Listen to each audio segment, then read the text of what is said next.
Good morning, Assalamu alaikum, dear student. Welcome to TKS online classes. I'm your math teacher, Ms. Samna, class 7th and 8th. Before going to start my lecture, I want to share a hadith with you.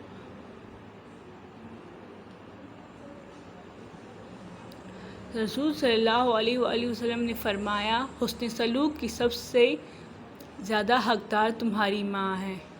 ठीक है, तो dear student अपने अम्मी अबू के साथ जो है वो अच्छे अखलाक से पेश आया करें, उनकी इज़्ज़त और कदर किया करें। Okay, now open your books.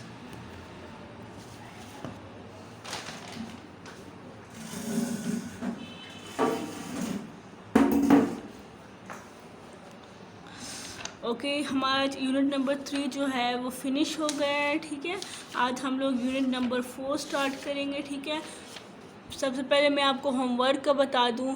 Review exercise में आपने जो है question number 1 and question number 2 आपने ख़ुद करना है और बुक में ही सॉल्व किया करना है। ओके, मैंने आपको जो है पिक्चर सेंड की हुई है, ग्रुप की तमाम चीज़ों की पिक्चर मैंने सेंड की हुई है। ठीक है, आज हम लोग जो है यूनिट नंबर 4 स्टार्ट करते हैं, जो कि हमारे पास फाइनेंशियल अर्थमेटिक है। ठीक है, ओके, 5 सितंबर तक आपकी कॉपी जो है वो कंप्लीट होनी चाहिए। उसमें तमाम जितना भी काम है यूनिट नंबर 3 तक वो कंप्लीट होना चाहिए। ठीक है, और एक शॉपर में प्रॉपर डाल के उस पर अपना नेम क्लास जो है मेंशन करके सीनियर ब्रांच आपने भेजनी है। Okay, now open page number 70। Compound properties. Compound properties, the relation between two or more property is known as compound properties. In compound properties, proportion may be direct or inverse.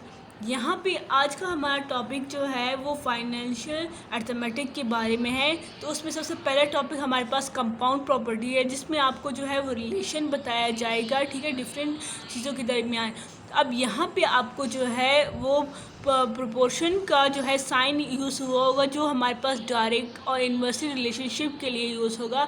सबसे पहले हमारे पास general formula हम लोगों ने बनाया हुआ है। ठीक है, देखते हैं। When quantities 1, 2 and 3 are written in standard form as shown below, put arrow for unknown quality. ठीक है, सबसे पहले ये एरो का निशान जो है वो यूज़ किया हुआ है। ठीक है, किसके लिए? अननोन क्वालिटी के, जिसका हमें पता ना हो। ठीक है, सेकंड साइन किस लिए है? And put arrow for the quality that is directly related to unknown quality. ये भी हमारे पास जो है वो अननोन क्वालिटी के लिए जो है, लेकिन ये डायरेक्ट रिलेटेड है। Okay, and put arrow for the quality that is inversely related to unknown quality. अब यहाँ पे देखिए, ये एरो डाउनवर्ड जा रहा है, ये दोनों अपवर्ड जा रहे थे। ठीक है, ये अब ये क्या है? ये इन्वर्सली रिलेटेड है अननोन क्वालिटी से। ठीक है, 3 एरो हो गए, हर एक एरो का जो है अपना मतलब है। अब यहाँ पे आपको जो है फार्मूले के ज़रिए जो है समझाया हुआ है। ठीक है, क्वांटिटी 1 क्या है? A and D.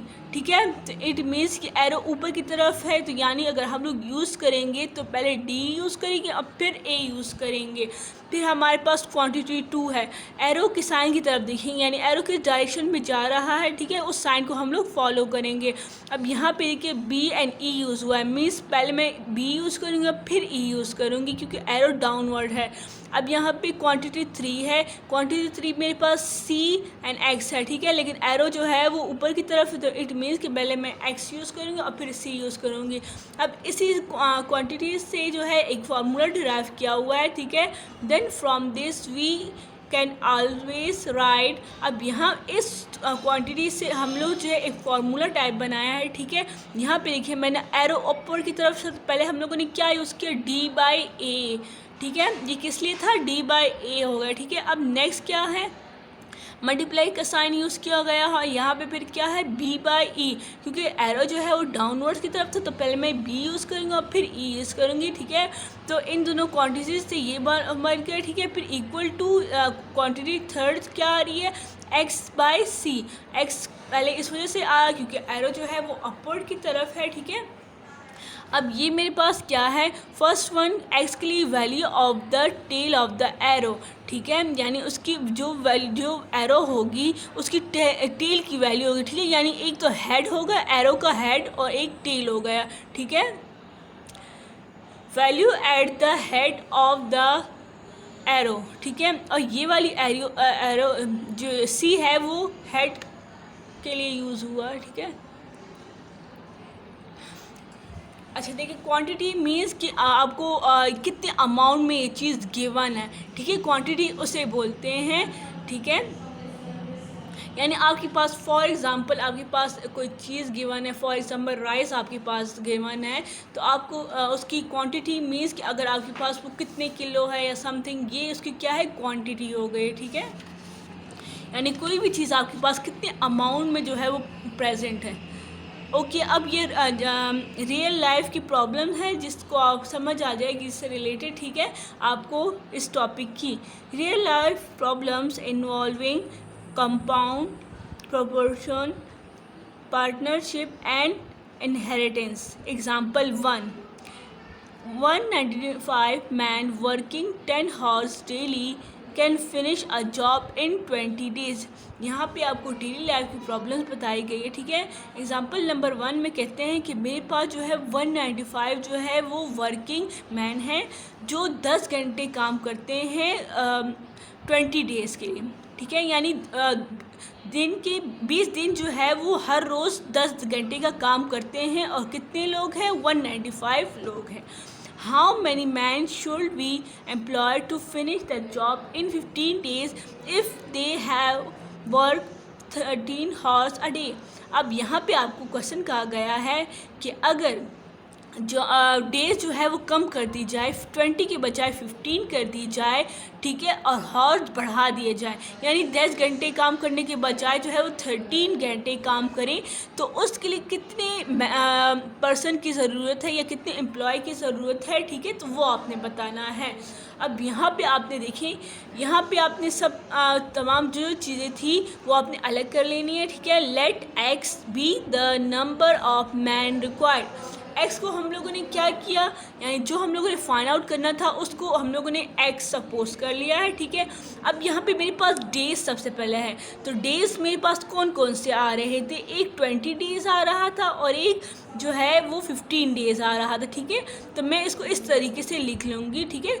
फिर सेकेंड टाइम मेरे पास आ रहा था, टाइम में मेरे पास सबसे पहले 10 हॉर्स थे और फिर 13 हॉर्स थे, ठीक है, तो वो मैंने पुट कर दिया। और एक फर्स्ट वन मेरे पास 195 मैन गिवन था, ठीक है, लेकिन सेकंड मैंने खुद फाइंड आउट करना है, तो मैंने उसको क्या कर दिया, एक्स सपोज कर दिया, ठीक है। ये तो ये मैंने क्या किया, एक रिलेशन बना लिया है। अब जो है जैसे कि यहाँ पे पीछे आपने इस फार्मूले से ये फार्मूला बनाया है, तो सेम इसी तरह अब इस फार्मूले में मैं क्या करूँगी, वैल्यू पुट करूँगी। अब यहाँ पे देखिए x डिवाइडेड बाय 195, यहाँ से इन लोगों ने स्टार्ट कर दिया है, मीन्स कि यानी x पहले ये वाला एरिया लिखा हुआ है, ठीक है, फिर उसके बाद ये वाला एरिया लिखा हुआ है, इससे कोई फ़र्क नहीं पड़ता, आप पहले इसको लिखें या इसको लिखें, ठीक है। अब नेक्स्ट मेरे पास जो है मैंने क्या किया, x is divided by 195 is equal to 20 multiply by 10, 15 multiply by 10, ठीक है, यानी जो भी मेरे पास वैल्यू गिवन थी उन तमाम वैल्यूज़ को मैंने यहाँ पे इंटर कर दिया है, ठीक है। अब यहाँ पे देखिए, अब 10 मल्टीप्लाई बाय 20, ठीक है, फिर 15 मल्टीप्लाई बाय 13। अब इक्वल के इस साइड पे देखें, अगर इक्वल के इस साइड पे कोई भी नंबर डिवाइड हो रहा हो और मैं उसको इक्वल के उस साइड पे लेके जाना चाहूँ तो वो क्या होगा, मल्टीप्लाई होगा। अब इस 95 की तरफ देखें, ये नीचे डिवाइड हो रहा था क्योंकि x डिवाइडेड बाय 195 था। अगर मैं इसको इक्वल के उस साइड पे लेके जाऊँगी तो ये क्या हो जाएगा, यहाँ पे मल्टीप्लाई हो जाएगा। देखिए इस साइड पे डिवाइड हो रहा था, लेकिन जब वो इस साइड पे चला गया तो यहाँ पे सिर्फ x रह गया और यहाँ पे ये उसके साथ मल्टीप्लाई हो गया है, ठीक है। तो ये क्या हो गया, ठीक है, इक्वल के उस साइड पे इस बात का ख्याल रखा करें कि कोई भी नंबर इक्वल के उस साइड पे चला जाए तो मेरे पास वो क्या होगा, वो मल्टीप्लाई होगा अगर वो डिवाइड में है। नेक्स्ट जो है सेम उसी तरह 15 मल्टीप्लाई बाय 13 मैंने उसके नीचे लिख दिया। अब मैंने क्या किया, मैंने 20 मल्टीप्लाई बाय 10 मल्टीप्लाई बाय 195 को मैंने मल्टीप्लाई किया विच इज़ इक्वल टू 39,000। ठीक है, तो मैंने पहले यहाँ पे क्या लिया 39,000 लिख दिया और 15 मल्टीप्लाई बाय 13 कर दिया, तो मेरे पास 195 आंसर आ गया। अब इसकी मैंने कटिंग की 195 1 सा 95 एंड 195 2 सा यहाँ पे मैंने ज़ीरो पुट कर दिया। अब ये मेरे पास आंसर क्या है, मेरे पास आंसर 200 मैन रिक्वायर्ड। ठीक है, यानी मेरे पास जो है कितने लोगों की ज़रूरत है, 200 लोगों की ज़रूरत है ताकि वो 15 डेज़ में जो है वो काम ख़त्म कर सके। ठीक है, अब सेम इसी तरह नेक्स्ट क्वेश्चन है example number 2।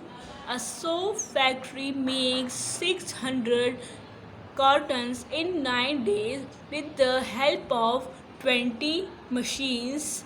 How many cartons can be made in 12 days with the help of 18 machines? कहते हैं हमारे पास एक सोप फैक्ट्री है जिसमें उन लोगों ने कितने मैंने 600 कार्टन्स में जो है वो बनाने हैं कितने दिन में, 9 डेज में, with the help of how many machine, 20 machine. ठीक है, अब जो है कहते हैं कि मेरे पास जो है वो 12 डेज में और 18 मशीन को यूज़ करते हुए वो कितने कार्टन्स बनाएंगे। तो ये आपका क्वेश्चन है। ठीक है, अब क्या क्या चीज़ें मेरे पास गिवन है, सबसे पहले मैं वो देखूंगी मेरे पास क्या गिवन है। मेरे पास गिवन है कि मशीन कहते हैं सबसे पहले 20 है, यहाँ पे क्वेश्चन में मेंशन है, कहते हैं पहले कहा था 20 है और फिर कह रहे थे कि 18 है, तो मैंने दोनों को यहाँ पे पुट कर दिया। ठीक है, नेक्स्ट जो है डेज़ है, डेज़ अब सबसे पहले उन्होंने कहा 9 डेज़ और फिर कहा 12 डेज़, तो 9 और 12 दोनों मैंने यहाँ पुट कर दिए। अब मेरे पास कर्टन जो है वो 600 एक तो मौजूद था लेकिन एक जो है मेरे पास अननोन था, तो मैंने उसको एज अ एक्स ले लिया। ठीक है, सपोज कर दिया कि वो वैल्यू जो है वो एक्स है क्योंकि वो वैल्यू हमने फाइंड आउट करनी थी। अब फॉर्मूले की तरफ आते हैं। ठीक है, फॉर्मूले में है कि x डिवाइडेड बाय 600। ठीक है, यानी पहले मैंने ये लिख दिया और फिर यहाँ पे 9 multiply by 20 and 18 multiply by 12। ठीक है, तो ये मैंने जो है आपस में मल्टीप्लाई कर दिया। अब क्या करना है, सेम उसी तरह 600 यहाँ पे डिवाइड हो रहा है, जब यहाँ पे डिवाइड हो रहा है तो इट मीन्स इक्वल कि उस साइड पे जाकर क्या होगा, मल्टीप्लाई होगा। ठीक है, तो ये मेरे पास जो है वो क्या हो गया, 600 उस साइड पे जाकर मल्टीप्लाई हो गया है। ठीक है, अब इन तीनों को मैं मल्टीप्लाई करूँगी, 18 मल्टीप्लाई बाय 12 मल्टीप्लाई बाय 600, जो भी उसका आंसर आएगा उसको मैं क्या करूँगी, डिवाइड करूँगी 20 मल्टीप्लाई बाय 9 पे। उन दोनों की कटिंग करने के बाद मेरे पास क्या आ जाएगा, 720 कार्टन आ जाएंगे। ठीक है, समझ आ गई है आपके पास। मैं आपको आगे थोड़ा सा बता देती हूँ। क्वेश्चन था मेरे पास, कहते हैं 600 कॉटन जो है वो 9 डेज़ में बनाते हैं एक soap factory with the help of 20 machine. कहते हैं अगर 12 डेज़ में और 18 मशीन्स को यूज़ करते हुए वो कितने कॉटन्स बनाएंगे। तो हम लोगों ने जो है उसका रिलेशन यहाँ पे लिख दिया। रिलेशन लिखने के बाद जो है फॉर्मूले में वैल्यू पुट कर दी। वैल्यू पुट करने के बाद जो है 600 डिवाइड हो रहा था तो वो इक्वल की उस साइड में जाके मल्टीप्लाई हो गया। फिर मैं तीनों वैल्यू को मल्टीप्लाई किया और सेम इस तरह इन दोनों को मल्टीप्लाई किया। उनका जो आंसर आएगा उनको आपस में डिवाइड कर देंगे आप, तो आंसर में 720 कार्टन्स आएंगे। इट मीन्स कि वो 12 डेज़ में और 18 मशीन को यूज़ करते हुए कितने कॉटन बनाएंगे, 720 कॉटन्स बनाएंगे। ना open page number 72।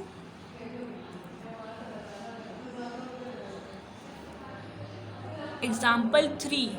The sum of rice 65000 is divided among the three brothers Javed, Mansoor and Ashar in such a way that Javed gets twice that of Mansoor while Mansoor gets 4 times of Ashar. Find the share of each brother.